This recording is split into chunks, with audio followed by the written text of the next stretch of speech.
The old man took his time to respond. It was late 2014, and I had come to northeastern Syria with one burning question in mind. Was there any evidence that climate change had contributed to the start of that country's civil war? Right from the get-go, reporting went lousily.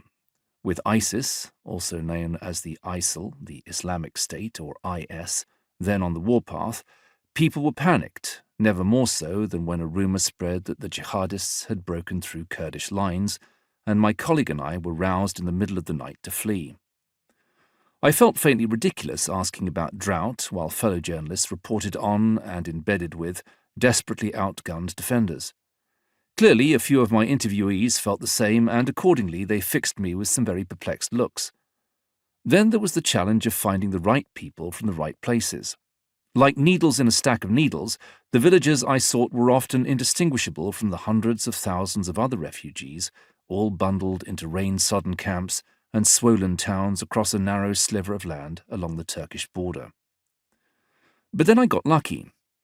After spotting a group of men ogling a herd of grazing cattle, we pulled to the side of the road and got talking. They were all farmers displaced from other parts of Syria, and they, or more particularly Talal, the older statesman among them, were keen to tell their tale. For many years in the lead-up to the 2011 revolution against the regime of Bashar al-Assad, he and his family had grappled with governmental corruption, as when officials laced state-provided fertilizers with sawdust and sold some of the genuine product on the private market for personal profit rather than passing it on to the intended recipients.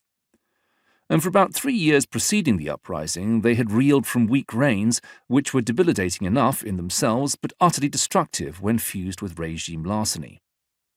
The very idea, Talal said, that they were being sabotaged by an unscrupulous state when they most needed its help was a final indignity. So, when anti-regime protests began, he and his similarly outraged friends and relatives were among the first in their area to join, and a little later, in the case of a few of them, among the first to take up arms.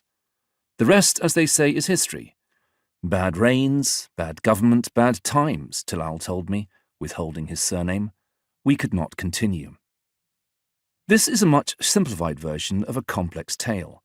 According to the dominant climate conflict narrative in Syria, years of drought in the run-up to 2011 had sparked a mass migration of battered villagers to cities, where they struggled to adapt and so were particularly inclined to join anti-regime protests.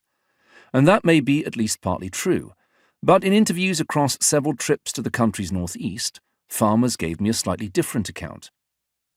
That drought hit even harder than it otherwise might because of corruption and state incompetence. If only Damascus had not handicapped them so, perhaps they would have been better placed to cope with both poorly conceived subsidy reforms and a vicious array of climate shocks. Among many other grievances, farmers' sense that the regime was undermining them amid unprecedented hardship was an insult too far.